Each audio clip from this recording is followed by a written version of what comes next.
Welcome to Catch You Outdoors. I'm your host, Captain Rob Modies. This podcast is about living and playing in the Florida Keys, one of my favorite places. One of my real favorite places. I cover my favorite sport, fishing, but also all the many things to see and do down here in the Keys. Catch You Outdoors is hosted by Spotify, also brought to you by your favorite podcast network. So kick back and relax with me in the Keys. All right, welcome back, everybody. How are you? This week's episode of Catch You Outdoors is number 144. Hello all, good morning, afternoon, or evening, depending again when you're tuned into the podcast. I'm recording this on Monday morning, early June 24th. I'm trying to beat the noise of this little island, which is mostly construction. I apologize for any strange sounds you might hear, like mosquito helicopters going over, sirens in the back out on US 1. We are sitting next to the world's greatest speed trap. So, try not have that not happen. Any extraneous noises I apologize for. I'll try to pause and restart if it gets ridiculous, but hopefully nobody's cutting grass today because it's still wet as it can be out there. Thanks again, listeners, old and new. The listener numbers, they keep on rising, and I really appreciate that. Thank you. Please tell a friend. I'm getting more and more listens every week, and I'm happy about that. I'm glad people are tuning in to find out what's going on down this way. I'm trying to do a lot more fishing. I know a lot of people are listening for that. I'd like to do more. I didn't fish this week again. Wind and rain this time. I am so bummed. I haven't been on the boat since May 31st. I keep a log for fuel and time. And so I went back and looked, and I wish I hadn't because we're almost at a month now. But tomorrow is the day. Today, the winds shifted south. They slowed down to 5. We have about a 60% chance of rain today, some pretty serious storms in the afternoon. Tomorrow is supposed to be better, so I'm going to go tomorrow. Winds are south at 5. Rain chances 40%. And that's not a bad thing because that's usually morning and evening rain. But that's why I delayed the podcast to today. I was recording in hopes that I'd get out on Sunday at the last minute after being thwarted the entire week. Man, did it rain again. Good grief. And no, rain isn't that bad, but the lightning that came with it this time was not worth risking. So I think my boat's lonely. I heard it calling out to me a couple of days ago. Like, where are you, dude? Anyway, I'm not going to feel sorry for myself. I keep thinking about all the guests that come down here to fish, and that must have been a real bummer for them. I mean, I live here, so I'll take it when I can get it. I'm also retired. I'm also not paying $1,000 to go fishing. So, that I don't know. That bums me out. That bummed me out when I was a guide. I mean, I would live up there in Fort Myers, and the rain and the weather would come in, and it would just be miserable for several days. And these poor people would come down and plan a fishing trip, and sorry, y'all, we can't go. And that up north, that guy or that gal or both have been thinking about the trip. Oh, I can't wait to get out there. I can't wait to catch some fish. I can't wait to, and then, and then you go home. That's a bummer. So I'll take what I can get. On the bright side about going tomorrow, like I said, the winds officially died down. So, and I also noticed the 40% rain. And again, that rain is usually early or late. When they say 40% like that, that usually means we're going to get a shower in the morning, and then it'll clear off, be really nice for a while. And then by 2 or 3 o'clock, it's going to get a little wicked again. That's okay. I'm done. I'll be honest with you. I don't fish now for more than 4 or 5 hours. My back really won't take it all that much unless I sit down and rest. And resting is not something I like to do while I'm fishing. I think most fishy folks can identify with that once you get to casting and chasing fish, that's what you want to do. You don't want to have to stop. So I have to force myself to sit down for 20 or 30 minutes just to kind of, acclimate my back again. But it just comes with the territory. So if I do get out there, my big plan is to go back. I'm dying to get back to that place that Janelle and I discovered on her birthday trip. That was back on the 26th of May. And we'd never seen so many snook in one place before. I got to give that a go. And I feel pretty confident that I might finally find a redfish in nearby waters. What can I say? Moon was full yesterday, the 23rd. was my yesterday. So we'll be within the 6-day window of either side of the full to produce good tides. So I'm happy about that. Yeah. I get out there. Don't you worry. It's going to happen. And this related in a weird way. The recent Saturday red tide report showed no hits from anywhere in coastal Florida. Last week we had a couple of hits, and I thought, but that has gone by the wayside. I think the only water issue we're having, and that shouldn't last very long. We had so much rain. We've had runoff from the islands. And to be perfectly frank, it cleaned the islands. And we have some water. It don't swim in some area notices due to, I like to call it infected water. And believe it or not, it was like Key West beaches, one in Islamorada, one in Marathon. I mean, everybody's got this issue going. As a matter, what surprised me was Pennycamp Park right here next to us did not have a problem. Was when they tested the water there, it was okay. So, but some areas did. I wouldn't worry about it. It should be gone in a day or two. We've had so much additional rain that it's probably washed things nice and clean. We used to joke about that with Key West. It was all Key West would get really kind of nasty in the summer, and then we'd have a real good rain and wash the streets. No, I'm serious. I've heard people talk about New Orleans the same way, so whatever. Let's see what's next here. We've had several blowups of tropical weather along the east coast of Florida, also along the Texas coast, but none really developed into anything more than a regular storm. I think we've had one off of Texas that was named, and now for Alberto, and nothing after that. And this week's tropical forecast shows no development for the week. So yay. And the ones that did seem to pop up along the East Coast of Florida, I want to make it perfectly clear, they had those out there and then they basically erased them after a few days. In other words, the low never really developed. It just turned into a rainstorm. And honestly, that's just kind of typical. However, they got a lot of water. I will say that. I think I mentioned last week, Miami and Fort Lauderdale got flooded. I mean, big time. So that does happen. What else is in the news? I don't have my book yet, What I Know About Fishing the Florida Keys. It is at the printer. And I know that takes time, and I'm being patient. So please be patient with me. I know I want to get it right. And the printer we've sent it to is very, very good at what they do. So I'm trying to be patient. I can't wait to see the finished product. I really haven't seen it yet. I've seen all the mock-ups and what the book's going to look like and stuff like that. But I'm in the same boat you all are in. I can't wait to get my hands on it. Positive note, thanks to the horrible weather we had this past week, my 2 songs that we've been working on made some major progress. Actually, over the past 2 weeks, we got all the instrumentation done except for one thing that's going to be done today on the Stone Crab Blues. Going to add some horns. We're going to add some sax and some trumpet and trombone type stuff to us. I can't wait to hear that. This is a true boogie woogie song. I think y'all are going to like it. So far, I mean, what's come of it has been really good. And I'm not patting myself on the back just yet, but I'm pretty happy with the way it turns out. You have to remember, I just wrote the song. Billy produces it, and he's a great producer. He's very good at putting things together. So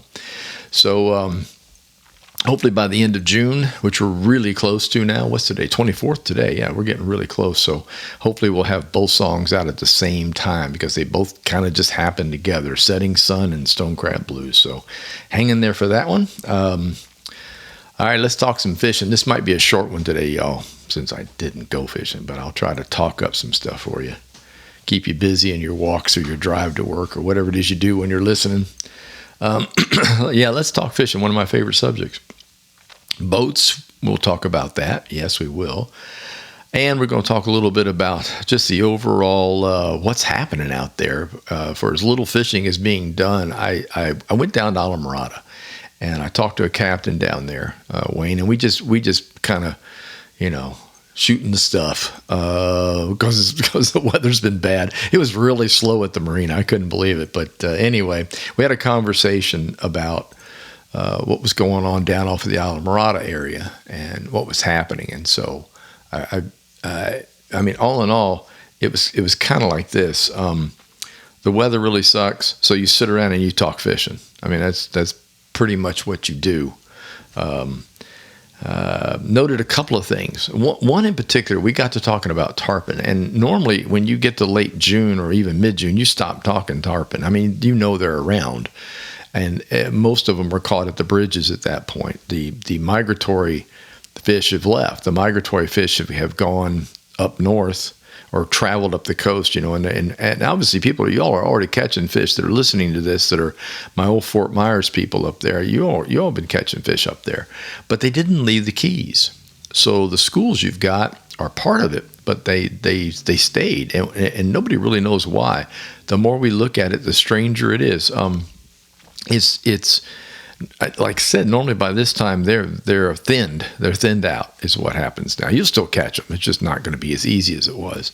And you get a lot of little guys up in the back. You start getting the resident little small tarpon in the back. Well, these fish are still there.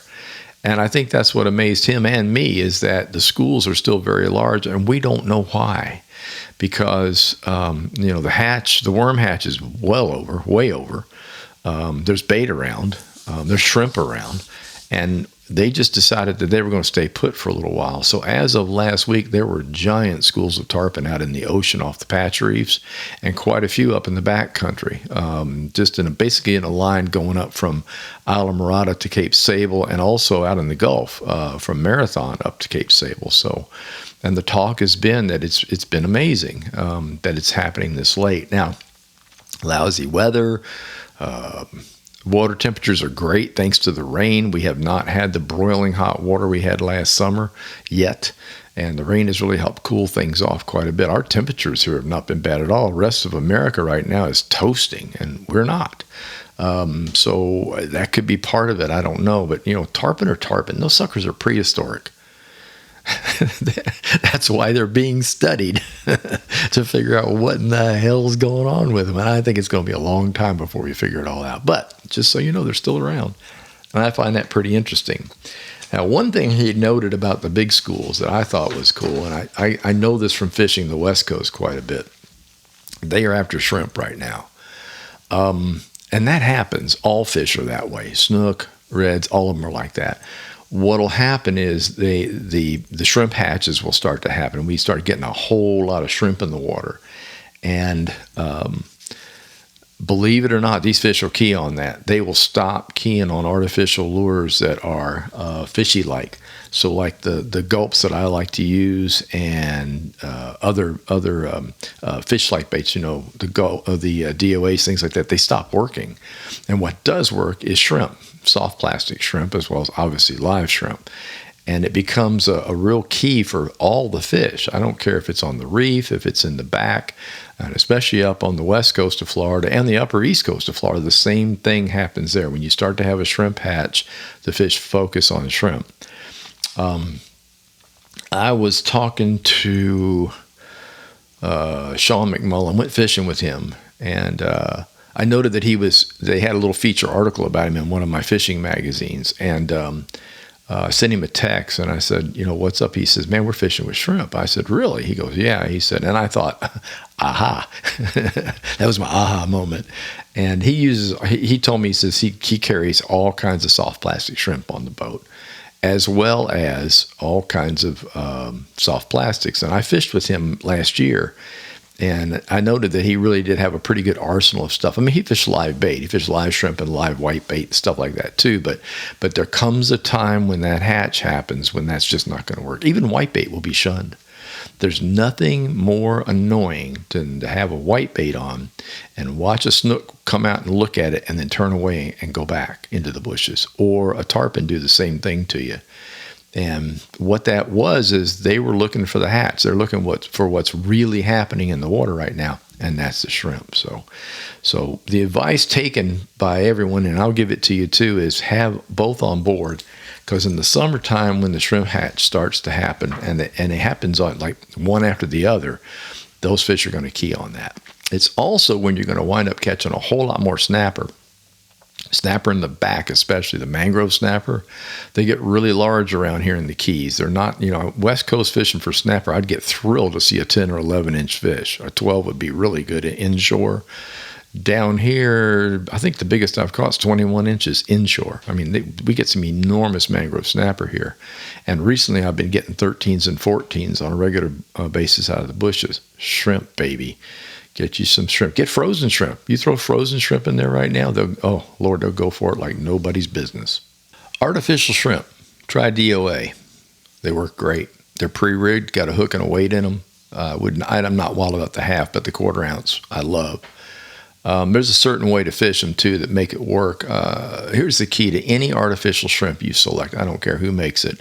After you make the cast, you let it fall and don't fool with it. Just let it drop naturally. You're looking for a shrimp that if you throw it in the water, it does not head straight to the bottom head first. You want something that floats down pretty much perpendicular to the surface. So it just kind of goes like coast right on down to the bottom.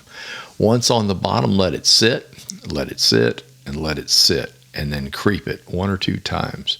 No bites, lift the rod, lift it up 2-3 feet off the bottom and start the process over again. Let it drop. It generally will get hit on the drop. If you put it in the right place the first time, it won't make it to the bottom. You'll feel the thump as it's drifting down. If not, when you move it across the bottom, that's when it'll get nailed the second time, and that's going to be your bottom predators. You might pick up a flounder, you might pick up a redfish, snapper, things like that that'll wolf it right off the bottom. Hell, I'll tell you what, snook will do that too, occasionally. But that's the process, and the really trick is finding something you're confident with and something that does what I said it does in the water. So make some test casts and see what you come up with. If you need to move a weight around, or if you need to maybe redo the shrimp in a way to help it sink that way, that'll make an enormous difference. I know a lot of guys take the weight out of the DOAs. The DOAs are soft plastics, but they're heavier, I should say. They're not heavy. And they have a hook in them already. And a lot of times they'll drift down perfectly. And that's going to be a slow drift because there's no weight. But if you're fishing in 2 feet of water, that doesn't matter. You know, if you're up against mangroves that are 1 foot to 3 feet deep, that's pretty much what you want. So pop the weight out of it. Don't use the weight. There are many, many other brands. I like Gulp Shrimp a lot. I use it shrimp. They're scented. And then there's all these new voodoo shrimps and all these things that are available now. Try them. Just something that's got a nice wiggle in the tail tends to really work better than most. And color, oh my gosh, variances of color. Don't be afraid to try something weird. I've seen many of them taking on the multicolored shrimp, what I call clown shrimp, that have all kinds of different colors on them. Electric shrimp, I think some of them call it the electric shrimp. And then I like pale colors too. You got a lot of sunshine, water's clear, go with pale. So pale green, kind of an off-white creamy color generally works, or a pale pink. But again, how you fish it is more important, I think, than what the shrimp looks like color-wise. I ain't kidding. It's how you do it. You fish with somebody that consistently hooks up on shrimp. Watch what they're doing, and you'll unlock the secret. Now, 2 captains talking, and we get to the subject of boats. And that's because we're sitting in a marina. And we've seen some things. We've seen some incorrect things. Let's just put it that way. We live in a really unique area until you get down to Marathon. Marathon's where you start to run into deep water on both sides of the island. So you have the Gulf of Mexico on one side. There are some flats, but not very many. And then on the outside, you have the patch reefs. And that's normal for there. When you start to move up to Islamorada, and here to Key Largo, with Tavernier in between, you primarily have a very, very skinny backwater area. And it's interesting up here in Key Largo, we don't have anywhere near as many bars and sandbars and hidden islands underwater, as I like to call them. We have pretty much open water. As a matter of fact, you can go across some of our bays and it will be 2 to 3 feet deep across the entire bay. And you learn your way around.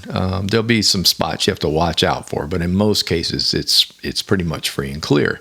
I ain't gonna say it's like a lake, because it's not, but you still have to be on the ball and pay attention. Get down to Islamorada, that's a whole different ballgame. Islamorada is, I call it steak central. And I don't mean eating steak. I mean stakes in the water that mark the paths. The Park Service has put stakes up that mark cut-throughs between the bars so that you can literally boat from Islamorada all the way up to Flamingo. If it wasn't for those things, you'd be on your own trying to find your way. And, well, you still are in a way. GPS helps nowadays. But what happens is these people bring these boats down here that are big, and then they go into backcountry. No, no, you can't do that.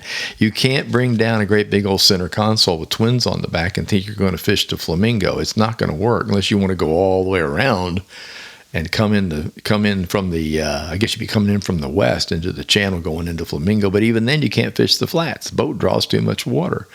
And we see it a lot. And there's huge, huge fines for running aground back there, by the way. That's the Everglades National Park. All that water is Everglades National Park. You run aground and the fines are horrible.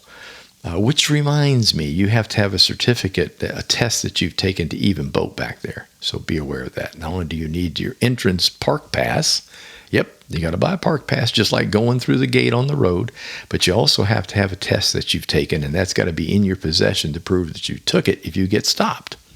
So then flats boats, yes. Skinny water boats, yes. Littler, the better. The only problem with that is you're going to get beat up on a windy day. So there's this weird trade-off of finding just the right boat. And I'm not going to name brands here. You guys can look it up and figure it all out yourselves. But certain boats work better in chop than others do. Certain small boats do. I think most of the smallest boats I see out there are 16s. You don't see too many 15s or 14s. You'll see 16s and 18s. A proliferation of those. And then they'll jump to 22s, 24s, and 25s. There are some boats that work pretty well in the back.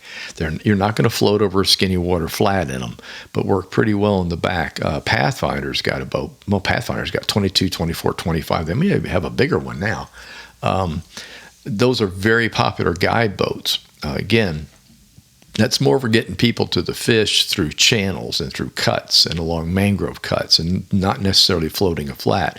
If you're looking for bonefish and permits, you're probably going to get a guide that's got an 18, 19, well, probably an 18, 17 or 18 foot flats boat, a true flats boat. The most he'll take out are 2 passengers. That's it. He doesn't want any more weight than that. And he's not carrying live bait on board. That's water. That's heavy. He's not going to carry that. It's going to be almost all artificial fishing, preferably with a fly if you're good at fly fishing. So there's different ways to go about this. So we see these boats come down, and we look at these boats and go, oh, man, that's just a disaster waiting to happen. And it does. And that's the problem. Cutting up the grass on the bottom, that's very bad. So keep that in mind. Do your homework before you bring a boat down from up north on what you want to do. You want to go to the Patch Reefs? And you brought your 16 down and you think you're going to see, that's just the opposite problem. That's the problem I have. I have an 18. I love fishing in the ocean. I love going out there and doing the Patch Reefs. But man, you got to pick your days. You have no gunnel. Oh, what's a gunnel? Gunnel's the side of the boat.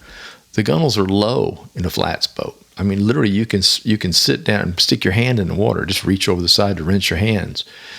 Can't do that with most center consoles. You have to get on your knees to reach the water. So you want a boat like that. You want something with higher sides on it, a higher gunnel on it. So, and also some relief on the bow. You want a bow that rises up in the air to cut waves as they come towards you. Last thing you want to do is be out there 6-7 miles fishing on the edge of the Patch Reefs, have a great big old freighter that's gone by out in the distance. You barely see it. Don't worry, the waves will get to you eventually. And you're going to have this surprise wake that comes at you, and you do not want to bury the bow of a boat in a wave. That's very, very bad. Good way to sink. Good way to sink and actually rotate the boat over, turn it over. Don't want that. So you need to plan, and you need to pay close attention to stuff like that when you come down. This is like the Wild West. It's a lot different than boating on the lake at home. It's a lot different than boating on a small body of water at home that's protected from wind. All of our water is wide open. We spend a great deal of time trying to hide from it. So picking the correct boat is important. I'll make this note for you while I'm at it. You want to buy a really good boat. Springtime down here can be really, really good. And that applies for both coasts, not so much east, but west coast, definitely, because I worked there for almost 20 years as a guide. People will buy a boat down here, they'll use it, and then they'll discover that ain't the boat they needed. That, okay, I bought this, and it's just not going to work. It's too small. It's too big. It's not what I wanted to do with it. So guess what they do? They put it up for sale, and they take a loss. Some will trade, but most try to get more out of it by selling it. It's a great time to buy a boat in Florida. when you come down, you come looking for a boat, when all the snowbirds go home in March and April, those boats will suddenly become available April and May. And I tell you what, you'll see some, in the boat trader and even at some dealers, you'll see some of the most outrageously great deals on a boat that ain't got no hours on it. It's got like 30, 40 hours on it, maybe 50 at the most. Hell, it ain't even broken in yet. So keep that in mind when you're boat shopping, you decide you want to do something. Take the time to choose, go to boat shows, talk to friends, go out on boats. Best thing you do is hire a guide to have him take you out so you get a feel of what that boat's like and then work it that way before you. That's a major decision. And boats are expensive now. So, they're major purchases. So work hard to get it right. I love fishing the backcountry. That's why I picked an 18. Do I wish I had a bigger boat? No, I just wish I had another one. But I ain't going to do that. 18 in the back and a 24 out front would be great, but that's not going to happen. If I've got the wild hair for out front, I'll bide my time and wait for the weather to die down. All right, let's see, where we're going. Okay, I'm done with that. We're going to go to, useless information. Be right back.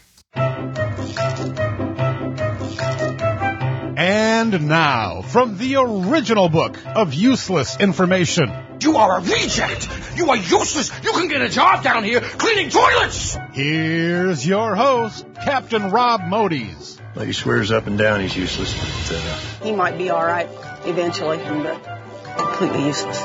With useless information. Here we go. Let's see. This is very random this time. I like I usually do. I open the book up and just run with what I see. So I've marked 4 of them in here for you. Recycling 1 glass jar saves enough energy to power a TV for 3 hours. There you go. Iron nails cannot be used in oak because the acid in the wood corrodes them. I did not know that one. Number 3, life on Earth probably developed in an oxygen-free atmosphere. Even today, there are microorganisms that can live only in the absence of oxygen. How about that? And last but not least, number 4, stainless steel was discovered by accident in 1913. There you have it. And before I go, some last words, as usual. Last week I mentioned that I was headed to the Moffitt Cancer Center for my bi-monthly checkup. It's not bi-monthly, actually. I was incorrect to that. It's bi-yearly. It's every 6 months. So I was straightened. I think I said that in the other podcast. Somebody said, bi-monthly? Good God, dude. I'm like, no. It's every 6 months. So bi-yearly. I have an incurable cancer, but with a lot of work by my doctors, it can be controlled. So far, so good. My test all came back as negative, I was extremely happy about that. That was a serious load off my mind. I have to be honest with you. The days leading up to the test are pretty bad for me. I tend to dwell on the outcome. And quite frankly, I guess that's normal. Eventually, my cancer will come back because that's just what it is. But since my diagnosis 9 years ago, there are many, many more options for treatment, and that makes a huge difference.